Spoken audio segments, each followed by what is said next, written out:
Assalamualaikum warahmatullahi wabarakatuh. Saudara-saudara kaum muslimin wal muslimat, saat sekarang mendekati hari raya Idul Adha, kita sebagai umat Islam sebelum jatuh pada hari raya Idul Adha disunatkan untuk melaksanakan puasa sunnah, baik dari tanggal 1 ataupun yang kebanyakan pelaksanaan adalah tanggal 8 hari Tarwiyah dan tanggal 9 hari Arafah. Pada tanggal 10 bulan Dzulhijjah, untuk mentakzim dan memuliakan hari raya, di samping melaksanakan sholat Idul Adha, dilaksanakan penyembelihan kurban yang merupakan iddah kepada Nabi Allah, yaitu Ibrahim alaihissalam. Pada pelaksanaan kurban itu ternyata ada dua hukum, yaitu hukum yang pertama adalah sunat muakkad dan hukum yang kedua adalah wajib. Sunat muakkad dengan hukum kifayah, artinya satu perwakilan dalam satu keluarga. Ini bila sudah melaksanakan, meskipun satu orang, ini satu keluarga, tuntutan untuk pelaksanaan sunat muakkadnya sudah gugur. Namun masalah pahala dalam pelaksanaan kurban, yang karena kurban itu adalah harapan yang paling besar, dengan kurban tersebut nantinya adalah sebagai kendaraan ketika bangun dari kubur untuk melewati Shirathul Mustaqim. Dengan adanya kurban di dunia ini, meskipun daging, tulang, kulit sudah diberikan kepada fakir miskin, namun nanti di akhirat kurban tersebut akan menjadi utuh kembali dalam bentuk yang lebih istimewa. Kulitnya terbuat dari emas, bulu-bulunya berwarna emas, matanya berwarna intan, dan tanduknya pun terbuat dari emas. Sehingga man qarraba qurbanan idza qoma min qabrihi ra'ahu nginda ra'si qabrihi. Jadi barang siapa yang melaksanakan kurban, nanti ketika bangun dari kubur, kurban tersebut akan nampak di pinggir kuburan. Kemudian kurban tersebut menyampaikan bahwa dia adalah kurban ketika di dunia dan siap untuk dinaiki mengantarkan sampai ke surga. Kaum muslimin wal muslimat rahimakumullah, dalam pelaksanaan kurban yang dengan hukum sunat itu secara umum dengan tanpa ada niat tertentu, tanpa menggantungkan sesuatu, dia berkehendak menyembelih kurban. Itu hukumnya adalah sunat muakkad. Dan ini bagi yang berkurban, apa yang menjadi kurban hewan, baik itu kambing maupun lembu maupun sapi,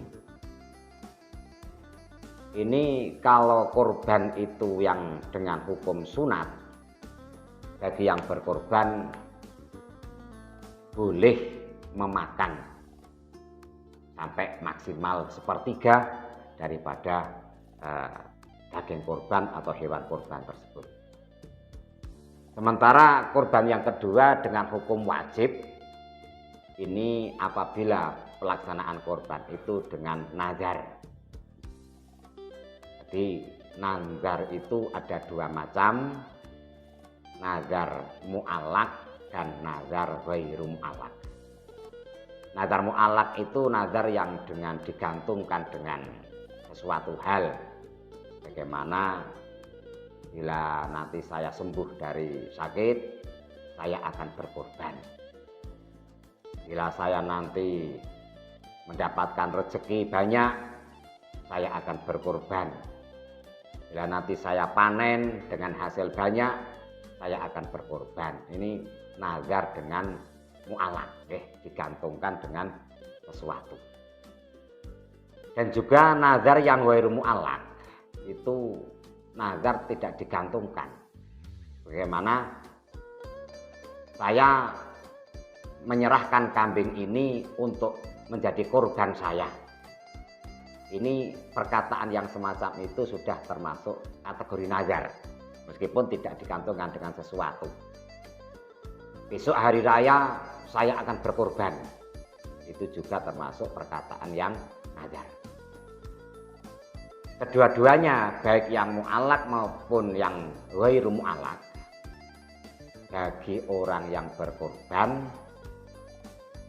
ini tidak boleh makan sesuatu apapun, sekecil apapun dari hewan korbannya, baik kambing, sapi, kerbau atau yang lain, meskipun sekecil apapun bagi yang berkorban beserta istri dan seluruh keluarga yang menjadi tanggungan nafkahnya, itu tidak boleh makan sama sekali makan daripada hewan korban tersebut.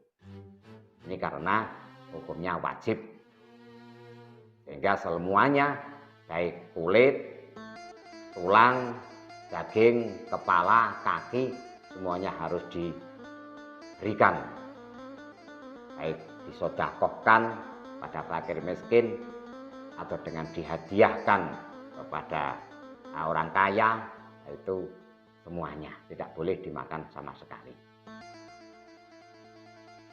Sehingga pada pelaksanaan kurban pada hari raya Idul Adha, untuk menyamaratakan pemberian daging kurban, karena ada sebagian yang berkorban itu dengan nazar seperti tadi, maka dari panitia kurban ini harap sebelum daging ini nanti dicampur dengan sejumlah kurban yang ada, ini harus ditandai. Kambing pertama milik si A, kambing kedua milik si B, kambing ketiga milik si C. Ini agar nantinya bagi si A ini tidak makan daging daripada hewan korbannya sendiri. Sebab tadi kan dengan nazar kan tidak diperbolehkan. Maka dari panitia harus bisa memberikan satu solusi agar yang berkorban pun juga mendapatkan bagian daging, yang tidak berkorban pun juga bisa mendapatkan bagian daging. Makanya kalau nanti kambing pertama ini milik si A, nanti diberikan daging kambing dari miliknya si B, berarti kambing kedua. Untuk si B punya kambing yang kedua, nanti diberikan daging dari kambingnya milik si C. Kemudian seterusnya sampai sejumlah daripada hewan korban pada daerah tersebut ada jumlah berapa. Yang inti, yang ketika orang itu berkorban dengan cara nazar, baik nazar yang mu'allaq maupun nazar yang ghairu mu'allaq, ini tidak boleh sama sekali makan daging korbannya sendiri. Kalau mendapatkan dari orang lain diperbolehkan.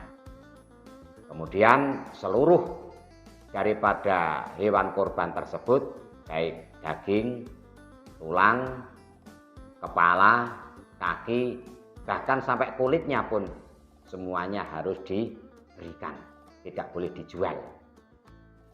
Ya, bagi orang yang berkorban tidak boleh menjual daripada hewan korban tersebut, baik dagingnya, tulangnya, kulitnya maupun kepalanya. Makanya nanti harus diberikan semuanya.